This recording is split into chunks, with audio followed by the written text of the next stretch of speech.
these streams, the part I like about this is that I'm really terrible at announcing, oh, tomorrow there's gonna be a stream or anything like that.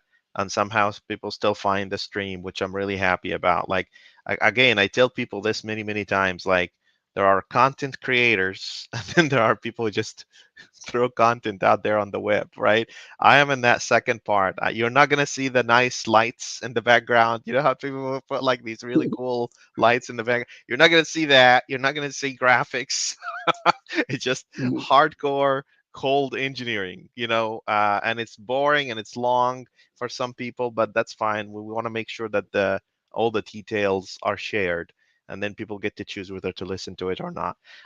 Christo, I know for a fact that some people kind of run these streams at lunch, so that's part of their routine now. Like every day, they'll just sit at lunch, play the stream, and just listen to whatever is being said. I think that's fine, right? I'm Yeah. okay with that. I'm not trying to hit 1 million viewers or anything like that. All right. So our one and only Gregory, good afternoon to you, sir. I think it's more like night for Christo. It's like 10 p.m. I'm torturing this guy with me. It's supposed to be his bedtime. I don't know why people do that. I appreciate it Mm. though. No, that's good. As long as we're having fun. As long as we're having fun, that's the whole point. Okay, so here's what I'm gonna do today. I want to, and it's 2 a.m. for cyberspace. It's all over the place. Okay, he can handle it. Gregory says, "Oh, he could take care of it. He could show up at 10." Engineers don't sleep, do they?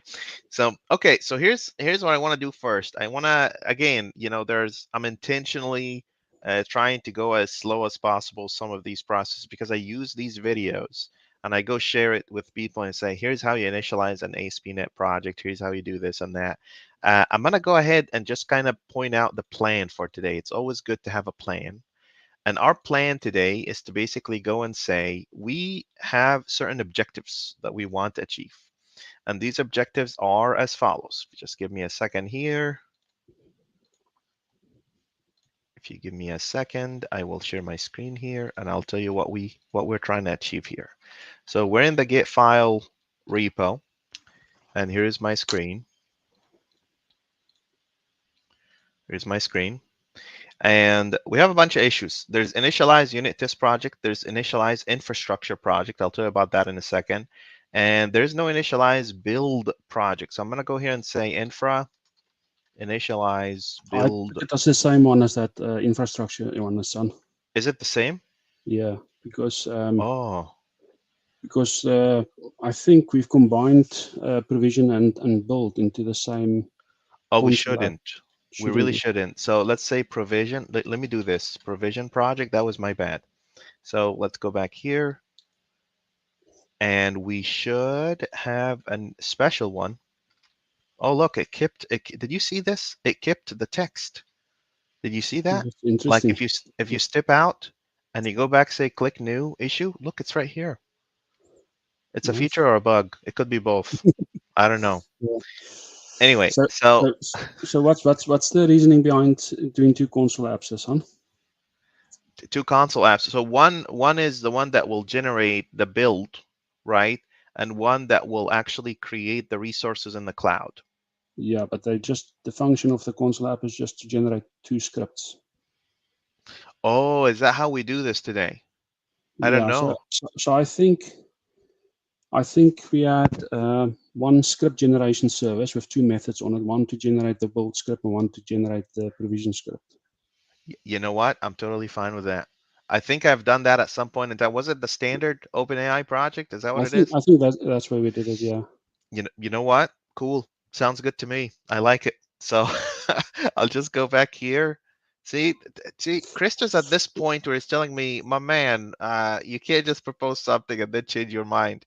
Okay, I'm totally fine with that. I Mm. like that a lot. Let's do that. You can rename that other one for the acceptance tests. Not got a task for that one either.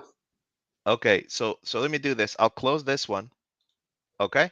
And then I'll Yeah. create a new one. I will call this initialize infrastructure project. So that's what you really meant. Okay, cool. Yeah. Infrastructure project. Okay, so I have this guy. And then we also have Christo here says provision is Azure, right? Yeah, that's right. But Christo is going to show us something else. It's Christo, so I'm going to just sit there and watch, and then I will do infra initialize acceptance tests project. I also want to kind of get people in the realm of, or in the habit of, initializing integration tests. We did that once in the standard OpenAI. It's a perfect project, right? I don't know why I didn't get adaptation, but that's fine. I'm happy with it. I can look at this project and tell people, here is your resource. We have 15,000 downloads on this project, by the way. So I'm really happy. I'm really happy with it. Okay, so here's our plan today. Christo is going to take care of this guy. So I'm going to assign this to Christo here. And I will do the unit test in here. And then he will initialize acceptance.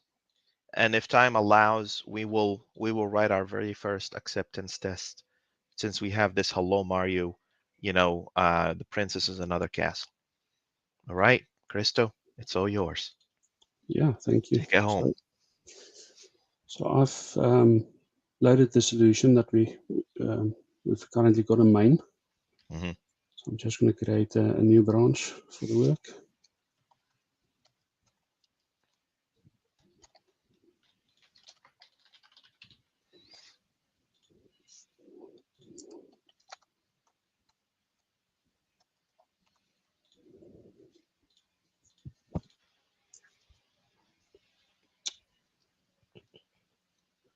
Okay, so the first thing we want to do is we want to create a console app for creating the build scripts for us. Mm-hmm. So I'm going to just add a new project. Let me just get that. I'm lazy, so just do that.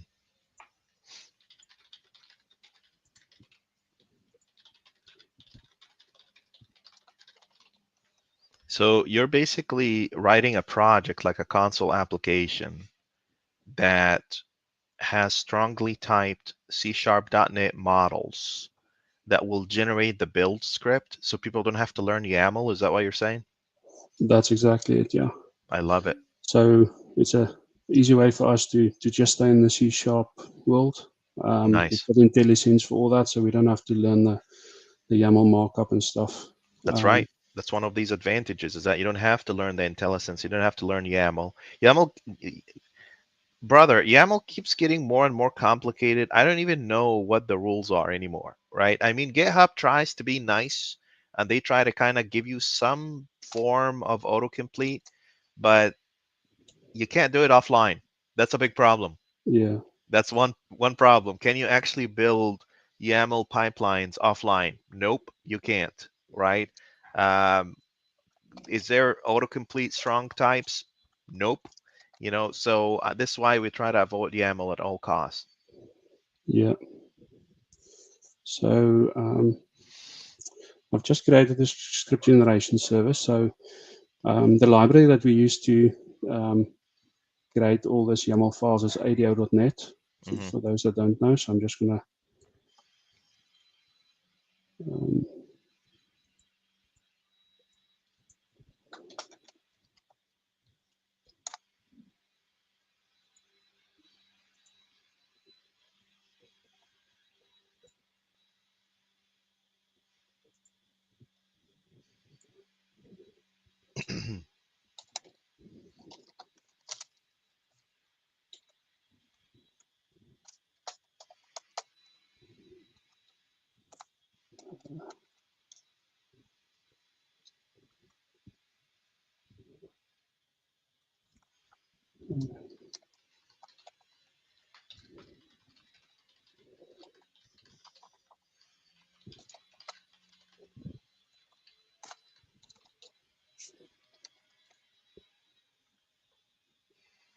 quite like this autocomplete features.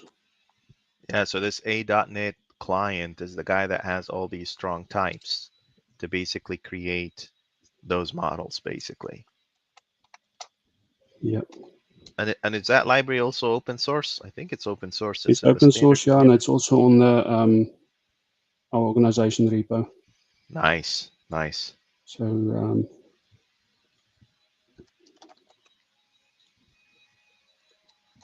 I struggle with this large screen resolution. I know.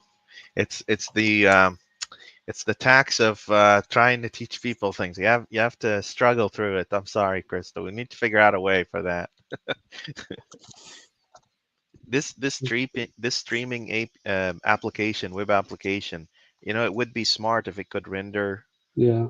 its own thing. But yeah, I'm with you Okay. there.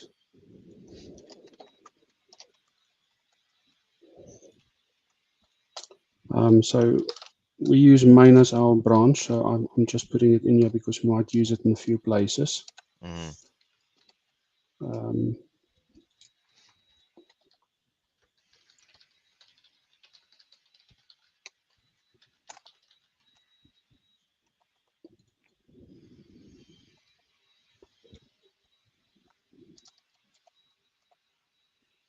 So you basically describe the branch name, the project name, everything is in there. It's pretty yeah. cool. Really, really cool. And for people watching this for the first time, I mean, full stack engineer really means a lot of things these days, right? Sometimes some descriptions for full stack engineers comes up to feeling like you're describing an entire IT department, right? Which is kind of a not nice way of kind of drawing the perimeter there and saying what the expectations are. But if you are a software engineer, you should be able to know how to stand things up, right? Like build the pipeline, initialize a project, build a pipeline, deploy your code in some Azure instance, and then be able to run tests against this code that you created. This is all part of this kind of ecosystem, right? And what the standard community have been trying to do is basically simplify that process for you. So you're never outside of the C# realm. You'll never have to learn anything new. We try to make all of these stages a lot less scarier and a lot more optimum for your time and effort. So you can actually productionize things, not just write some code, but actually productionize your code and actually have other people be able to use it.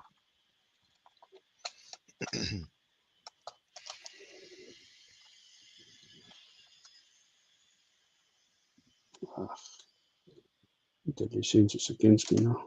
Hmm.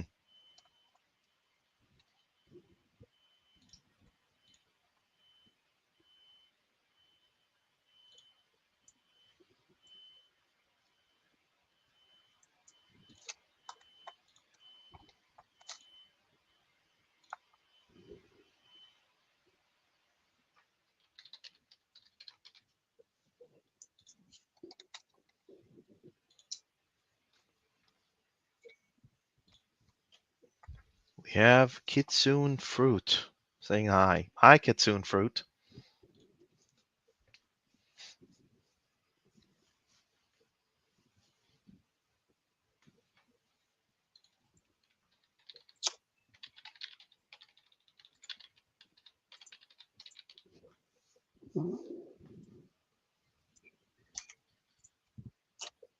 Just gonna make a bit of code. You mind? Deadly Scenes Okay, screws me up. sounds good.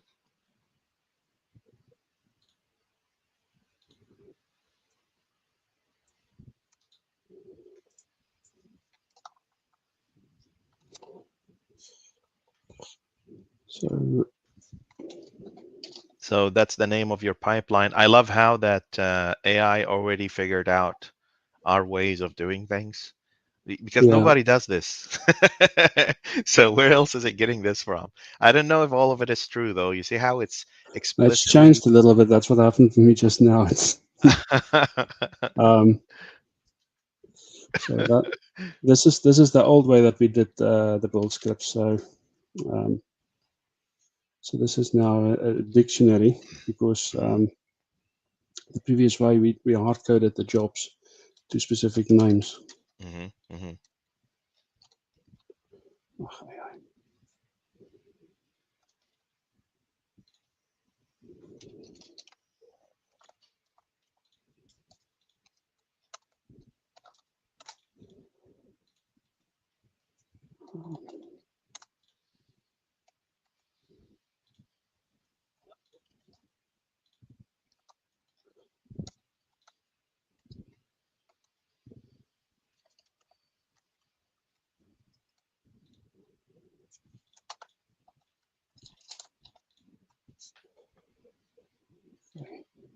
Raul says hi.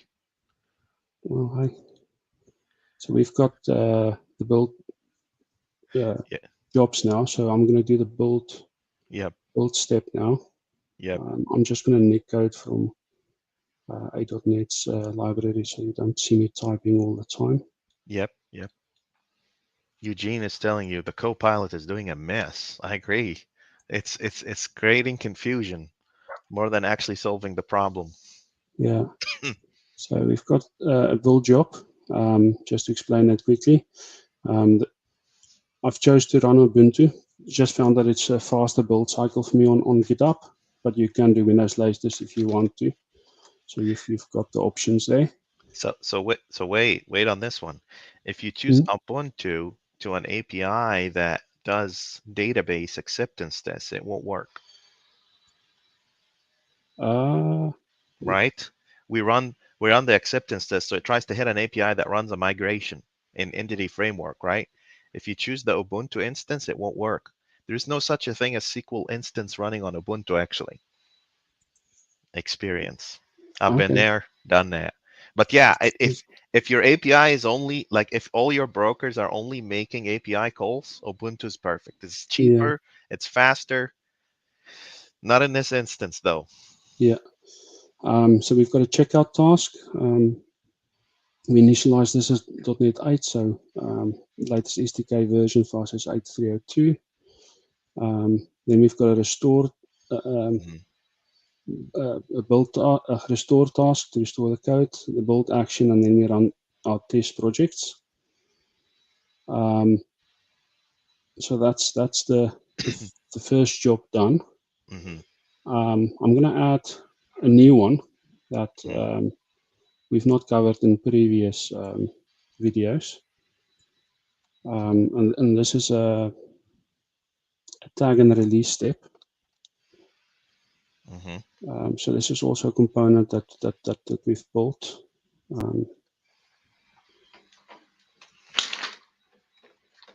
So basically what this does is when we get to a point we want to release the code, this will read your metadata from your project file, and it will create a release summary for you. And sorry. Nice, nice. And then it'll create the release for you as well on GitHub. PAT is what? Personal access token. That's PAT, right? Yeah, that's personal access token. So we've already got that set up on the organization. I don't think I'm going to explain too much on that now because we're going to cover it in detail when we do the tokens when we read from GitHub's repo. So we can show and demo how we do that bit. And then just want to see I'm missing a closing tag somewhere. Yep. Well, while you're doing that, someone asked, "Hello, Hassan, can I contribute to this?" Of course, you can contribute to this project. We're not opening the contribution yet, but usually what we do, just so everyone in the community understands, in the next couple of sessions, we're gonna do something once, and then we're gonna ask people to contribute to the project. So if it's a redundant task that we've already done, I will kind of put an issue there and call it's for grab, like there's a grab tag on it. Grab tag meaning take it, assign it to yourself, and then run with it. So nobody else kind of does the same work again over and over. So just hang in there. We'll give you a couple of tasks. I know everyone is eagerly waiting to be part of this project. I'd absolutely love to have your contributions. So maybe just a couple of more sessions, and then we'll start opening the door for contributions. Raul. I wonder who Raul is. I don't know that guy. Nobody does. Maybe Greg knows him. I don't know. He knows all kinds of people. So so Raul says, let me ask you, as long as Christo is doing a provision magic, why Git file doesn't have an STX prefix? Maybe STX is preserved for library. I know it's you, Monk. I'm messing with you. So yeah, this is probably I didn't really pay a lot of attention, while I was creating the repos, but there's a difference between utility projects and domain projects. Domain projects is like Git file. Nobody's using it anywhere, really. If like you're not really integrating it into your existing system. It's its own standalone project. So I don't think it needs the SDX because it's not going anywhere. It's not going on NuGet.org or anything like that. But if it's a library, we definitely need to prefix it as an SDX. But I also kind of defer to people of the community to kind of tell us, what to do about that, and I'm more than happy to adjust.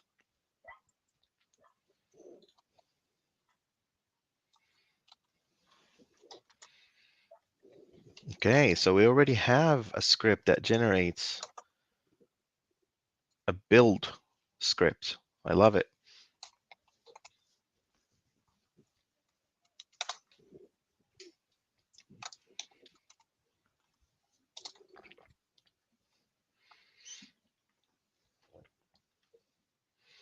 What does this guy want? Is it a static? No, it needs a .NET client. Why don't you initialize that guy internally, Yeah, by the way? yeah, I can do that.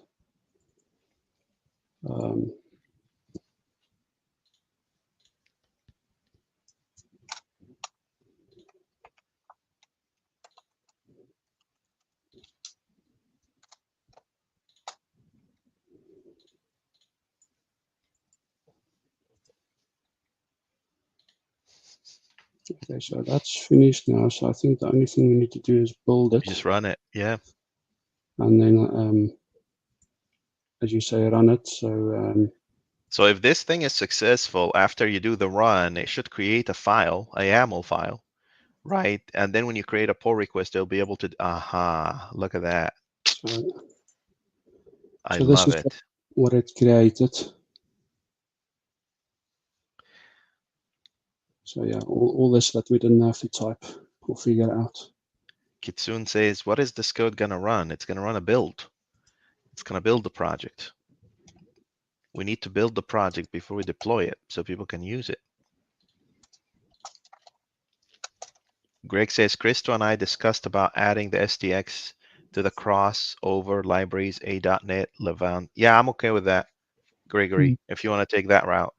We should also have like a special account for the standard community in NuGet. I know some of these libraries are still sitting under my own NuGet account. At least we could add the standard community to that. Like I could publish, it's fine, but someone needs to still be an admin under that account. That account should be shared across the kind of leaders, the apostles for this project. But we can discuss these logistics in one of those sessions.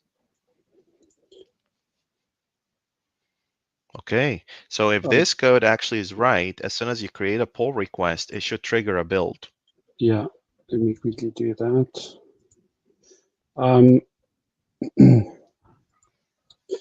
So the only thing that annoyed me was that NuGet never got back to us on that reserved namespace Reserves, registration. they don't want to give it to us. We're not legit enough.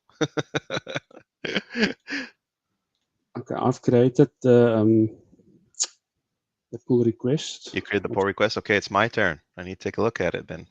Yep. So let's see what to do here. So I am going to, yeah. So I'm gonna go and take a look at Christo's code right here.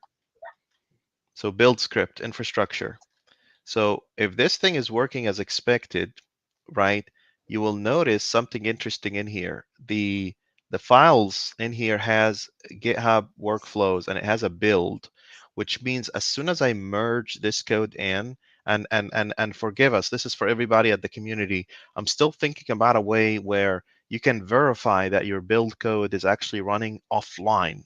So you don't have to push and wait until you get to GitHub because it seems to be very messy, right? I'll figure out a way to do this, I promise you. I'm getting closer in some of these issues. These are the big issues that we really care about. But I'm going to merge this PR. It looks good to me. And then as soon as it gets merged, you'll notice something interesting starting to happen to your repo. You'll see a little dot showing up in here, if we did things right, that will basically say we're starting a build. You know what it did? It put the GitHub workflow here inside. It needs to go all the way to the top. Christo, that's why. So you needed a // right? A dot dot slash to back up even more at this level. I'm also, so hang on. I'm also, no, wait. There's another problem in here. This folder needs to go away. This top folder here, it needs to go away, right? Because this top folder here is actually not necessary. And I think this is something I made by mistake. Let me fix that problem real quick. How about I Okay. do this? Yeah. So I'll go and get the get file project. Let me fix this problem real quick because I think that that's what this is. It's basically pushing all your code in a level down, and this build doesn't, doesn't have that. Also, Gregory says, "Where's the solution?" I don't see the actual solution there, as well. That's also a good catch. The solution is within that folder, Greg. But let me fix that real quick. So here's what I'm gonna do. I'm navigating to, just so people kind of see what I'm doing. I'm navigating to this window here. Just a moment. So there's this window, and then there's this other folder on top. We don't want two of these. That's just crazy, right? So I'm gonna take all that and then throw it on top. Maybe not the GitHub and VS one, just these two, right? And I'm gonna go up here and just paste all of that here. And then I will delete this folder. We no longer need this folder really. It won't let me because this is where my solution, like if you run into this problem, it's probably because your solution is trying to still attached to this process. So I'm just going to delete this guy here, and then I'm going to open up the solution just to make sure things are right, things are working. I might have deleted too much too. I think I deleted too much. Just wait a second there, because I don't see the Git file, the actual Git file folder anymore, because everything was sitting inside of that. Let me revert. Let me revert. So if I do Control Z in here, it'll actually bring back the original folder, which is totally fine. Right? I think the only thing that we need to delete here is, so GitHub Workflows. Okay, so I need to also copy your GitHub Workflow in here. So I'll take that guy, cut. I'll go back here and I'll paste that right here. So that should have the workflow that you generated. Perfect. Yeah. Right? And then what else is in here that we really don't need? We don't need that VS. I think that's specific to this project, and I think this is all done. Okay, now let me open up that solution again. Let's see what it looks like.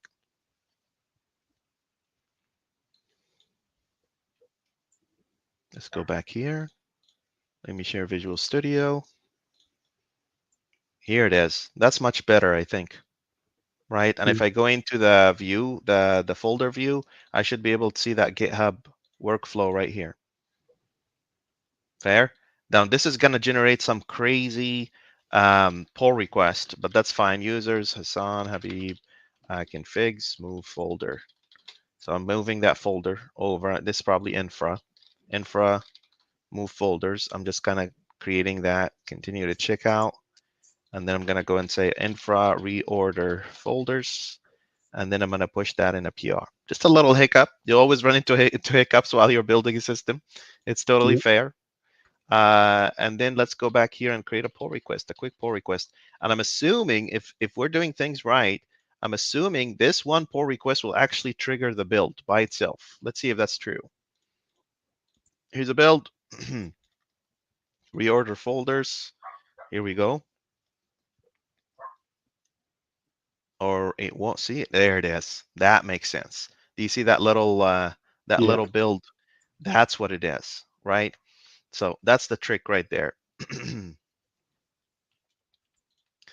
Gregory says, looks good here to on local after sync. I know, but there's an extra level there, Greg, that we're trying to get rid of. It's get file core, and then we don't need these two levels in there. Kitsune says, if we successfully did the code, then we get A+ on the test. Sure. We want to get an A+. I think right now, as a community, we're doing just fantastic work. You're already like 25 years ahead of everybody. It's just about being able to maintain, kind of being a thought leader as a community and push that. forward. Anyway, this guy will take a while. So what I want to do next, what I want to talk to people about next, is initializing a unit test project. Just for starters, for people just to understand what's a unit test project. You know, every single line of code that you type in your system, in your software, needs to have something that confirms it, right? Something that says when you click a button, that button should display a message, and that message should say, hello world, right? If you don't have something to cover that, the more complex your system gets, it becomes harder and harder for the people working on that system, especially if it's a bigger enterprise system. It becomes extremely hard for these systems to actually know what to do with your work, right? So let's initialize a unit test project. So this is the build, tag, and release. There's an additional step in there, but this looks right. I'm going to go ahead and merge that here. So that's merged. So now things seem normal, Christo, I think. Yeah, looks good. Right? Eugene says, where it's doing build? Is it some agent on your PC or something? No, it's something GitHub is providing. That's the offline build problem, right? That's what we're trying to do. Can you actually run a simulator to that build agent on your local machine? It's possible because you can run the build locally, right, Christo? But there's Yeah, all these different parameters about, oh, get a Windows image versus an Ubuntu image, all that crap, right? So, yeah. So I think in most cases you're running your local build to sort yourself out to check mhm, if you're safe. But mhm, yeah, so as you say, it's just that Ubuntu image or Windows image that's different. The other thing that's also different is that last time Hassan showed how to hide our local settings file. When mhm. we come to the build script, if you've got environment variables or Secrets. keys that secrets that you need to do, that's also on that build script. So Right. there'll be little differences, but you can simulate a lot of it locally. It's still very annoying that we can't just do a debugging of the build. Like, can you debug your build today? You can't, right? If it fails, it fails, and people start kind of putting trash commit messages like try again, try number 5, changing the lines. It becomes a like this panic thing that you have to kick off over and over and over again. We're definitely going to consider, and this is just for the whole community, we talk about cloud foreign, meaning that you shouldn't need a cloud to know whether your system can be up and running easily. This goes to the queues, service buses, and all these things. And there are some emulators out there, but we also want to expand that to the build realm as well. Greg says create an issue for folder layer removal. Thank you. I merged it by quickly, and then I forgot to put the issue there, but I think we can close it. Yeah. Okay, let's get to the unit test. I'm gonna do the unit test. It's my turn. Sorry, Christo, you don't get Yeah. to, you know, you've been hogging the keyboard for a while, so it's my turn. Sorry, brother. It's just, you know how it's gonna be. So I'm gonna go back here to this. And I like to do the hard part. Like this build was easy. Initializing a unit test project, that's where all the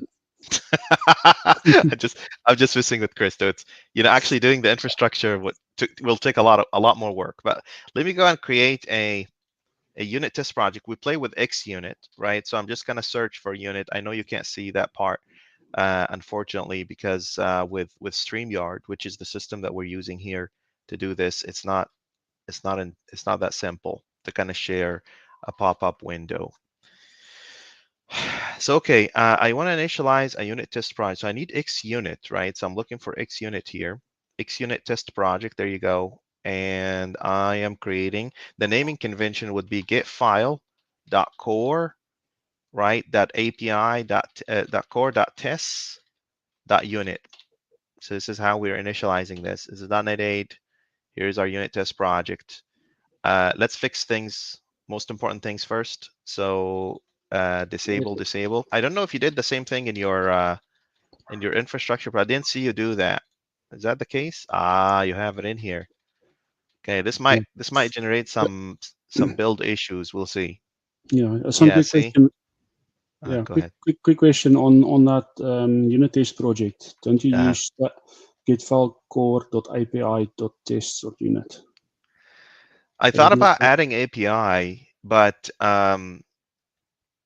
I think this whole solution is getfile.core, and there's the API aspect of it, and then there's the test aspect of it, and then the Mm. infrastructure aspect of it. Okay, yeah. I'm just used to taking the whole The whole name. project name and then do Mm, .tests or .unit. So if you've got multiple projects, you know what the unit test refer to. we shouldn't. We shouldn't. I hope not. I hope we Mm. don't do that. But if we do it this way, then we have to do it this way in the infrastructure as well. What do you think? Yeah, But then there's another i- side of i- this. No, you're right.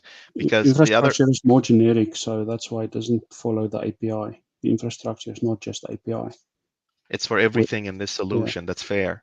where your unit test could be specific to just that API, because you can have Right. another project that can have separate unit tests. That's fair. That's correct. I'll do it this way then. I'll delete this one. Let me delete this one. And let me create a new project here. I'll say X unit. See, the problem with this is now that the folder is still there, so I'm gonna have to delete it. But okay, get file.core.api.tests.unit like that. How about now? Yeah. The other part about this that's actually super important is that if you don't follow that convention, the test projects may sometimes come on top of your API Mm. because of the alphabetical order. So I agree with you there. Anyway, I'm disabling these guys here. I think we should be able to build now because I fixed that. No, there's still some stuff here that we need to take care of. Hang on. So the dictionary, there you go. So it's doing that because this is why we disable these things. We basically go and say disable the implicit builds or implicit references because it does that stuff. You don't know what's actually pulled in, what's not. It's a huge mess. So let me clean that up a little bit. Let me rebuild again. Let's see. We have just one problem. It says I can't find assembly file attribute. Maybe if I just unloaded and reloaded the solution because these things, oh, ho, ho, ho. What is that? That shouldn't be here, right? Yeah, This object stuff shouldn't be here. and So, the folder above it. oh, what is happening? Hold on. Mm. And this too. That shouldn't be here, right? Actually the entire folder of this shouldn't be here. Yeah, and that This one. entire folder shouldn't be here. And then if I rebuild again, that's why this was freaking out because there are things in our directory that we didn't need to have. Right? Maybe this is just copy pasta from a different project. But anyway, we can build now. I'm gonna call my unit test project delete me. Delete me is basically, we do that intentionally because we basically want to test that our build can see our tests. So even though this is a file that you're most likely gonna throw away, right? I'm doing it this way because I want to verify that the build can actually catch these unit tests, right? So I'm just going to go down here and say, should be true, like that. And then I'm going to go and do this. Assert true is true. And I think it has a value here or something like that. Value or condition. There you go. Right? What's missing in here? We're missing a copyright thing. So let's put that up there like that. And I want to just confirm one more time that we have all the right stuff in here. So the disable, implicit, disabled. Yeah, everything should be fine here. We're going to pull in a lot of libraries for sure, but we let that be event based. Will it kind of people kind of say, I need this library and therefore I need to pull this in here. I'm going to run a quick test here. See, it's still seeing 2 unit tests because of the previous project, but I'll go and delete that.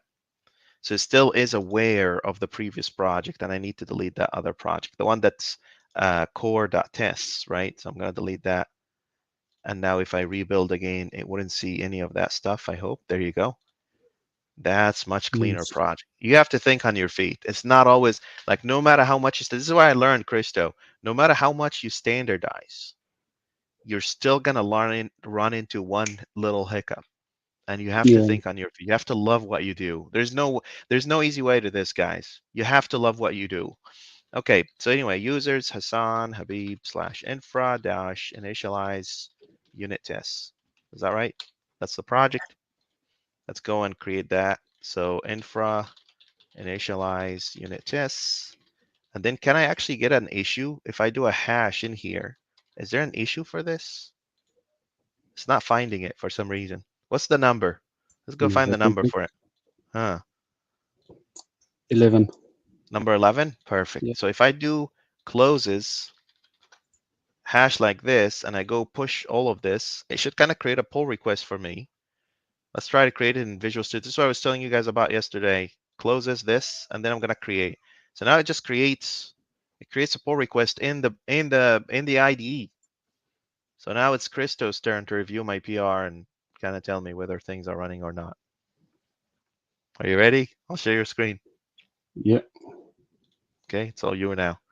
It's still sharing your IDE specifically.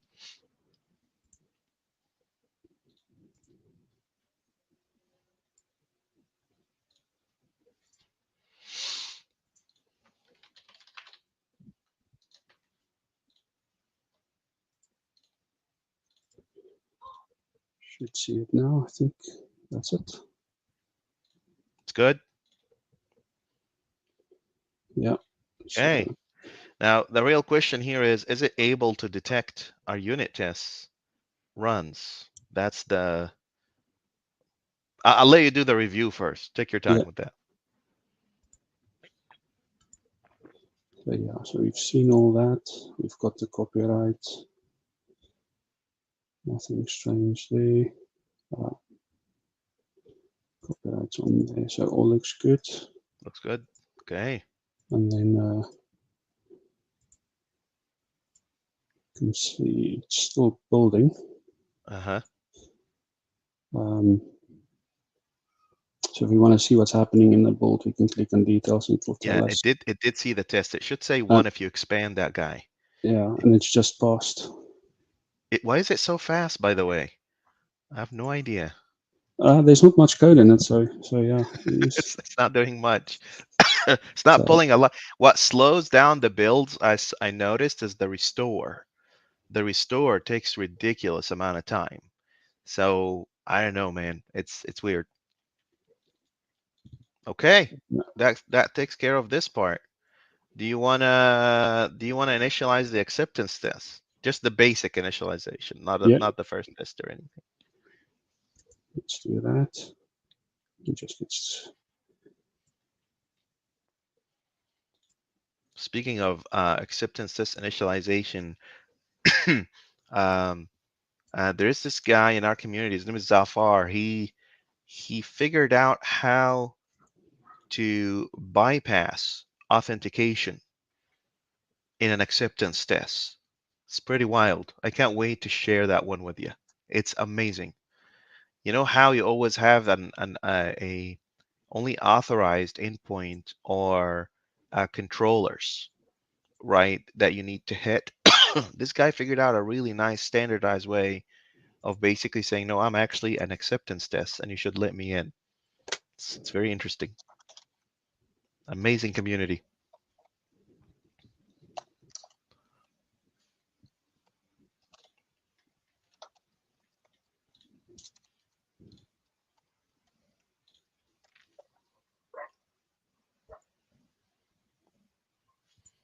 All right. So what's the difference, Christo? Why are we building acceptance tests? What's the point of it? I mean, we already have tests.unit. So So unit tests is to test the small core components and that it's working. And your acceptance test is testing the chain of things from your one exposure down to your broker. So it I checks see. that your DI is fully initialized and that the whole process is working end to end So in they your have domain. different responsibilities, basically. Like one cares about the tiny details, and the other one is more like make Yeah, sure that a controller talks to a service, talks to a broker. Yeah. and so on. Okay. So yeah, your acceptance test then basically only tests your domain. So we'll mock what's beyond the brokers. So if you've had a HTTP client or a RESTful SENS client in your broker, you'll use something like WireMock or something like that, so that we don't have to deal with external components. And then we've also got integration tests that you mentioned earlier as well, which will then test our various bits fits together. If you maybe work on a microservice architecture or something like Gotcha. Interesting.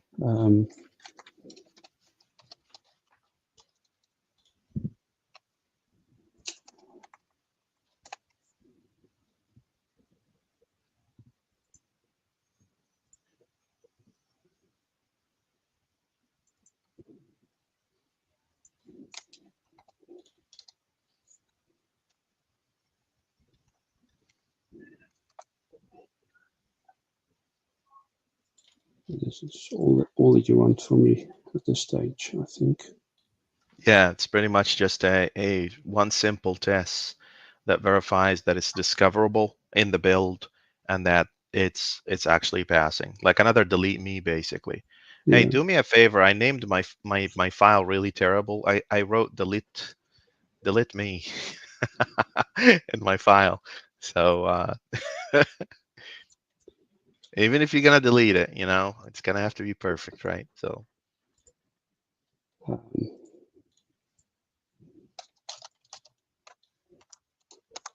Kitsune says, "Are both of you controlling the one mouse you're using?" No. No, no, we're not. We're Yeah. switching back and forth. So this is a program called StreamYard, and we're switching back and forth. My screen and then Christo's screen and then back.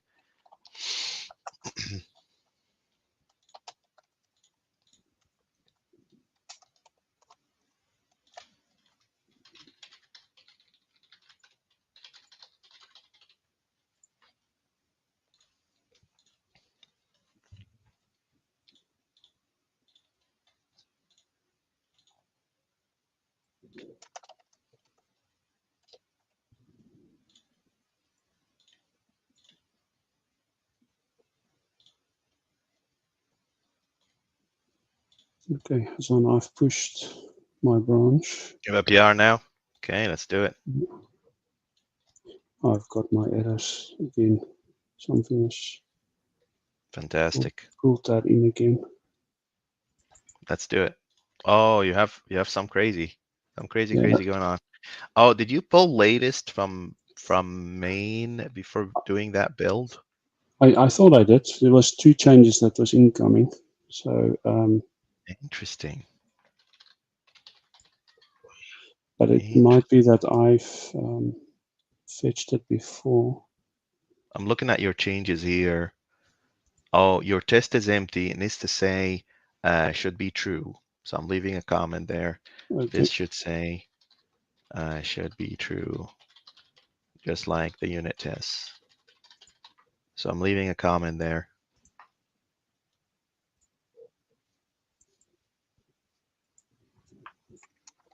Let's copy those.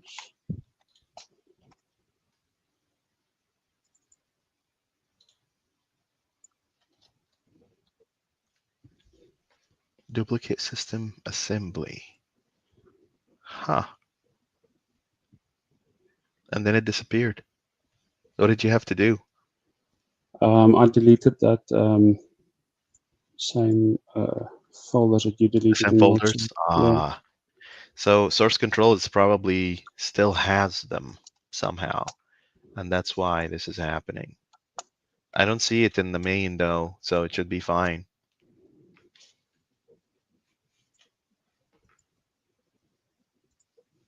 Here we go. Yeah. Okay, I'll review this PR then. Are you ready? Yeah. For PR review? Okay. I'll go do that then. I love how you write initialize with an S. I love this community. It just tells me we're from everywhere. If it was Wardy in here, I would have had fun with him for days. But I Yeah. but I like Christo. I like Christo a lot. So it's a different story. Spellings. Yeah. Paul would have suffered through this one. And then he would say, pavement on sidewalks.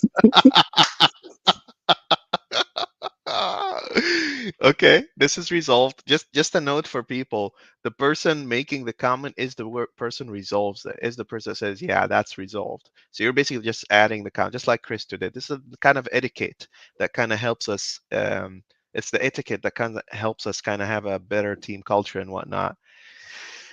Okay, you fix the file name in the previous one.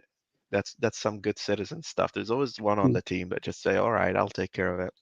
Okay, so now that we have 2 unit tests, but we don't have a lot of packages to restore, I think it'll be fine. Cyber says Wardy is great. That's Paul, for those who don't know. I don't know. I don't know if this is the laughing emoji or a crying emoji. I'm not sure. But Eugene, I hope you're having a good time there. Okay, it completed. The fastest thing ever. You know, now that I see this, Christo, it makes me wonder, should these NuGet packages be cached so they don't have to be pulled every time you're doing a build? I don't know. I actually don't know. Because that's an amazing build time right there. I love Yeah. this. It's the restore that takes forever that makes things really hard to work with. Okay, well, that's a wrap. You know, we initialize acceptances project. We have almost we have a full solution here, right? And I think the next steps for us is actually to start writing actual business logic, right? I will leave, well, maybe I'll start next session with doing an example of an acceptance test, like hitting the home API, but then we're going to start saying, okay, let's initialize a project. Let's build a broker. Let's have this broker talks to a database, and let's move on from there. And I know that you created these tasks. These tasks are not up for grabs yet, so hold hold your horses there, everyone. And then we'll see what happens, right? Mm. I want to thank everyone, especially Christo. Thank you for hanging out with me today Yeah. and writing some more code. If there's some others that want to come help write code, they're welcome. Yeah, if you guys want to hop on the live stream, you're more than happy, to join in. Just don't expect it to be like all bunnies and rainbows. You're gonna run into some hiccups like Christo and I just did. You're just gonna have to think on your feet on a stream to make things work. Thank you so much for joining today, Christo. See you No tomorrow. problem. Thanks. Thank you, everyone. Take care. Bye bye. Bye.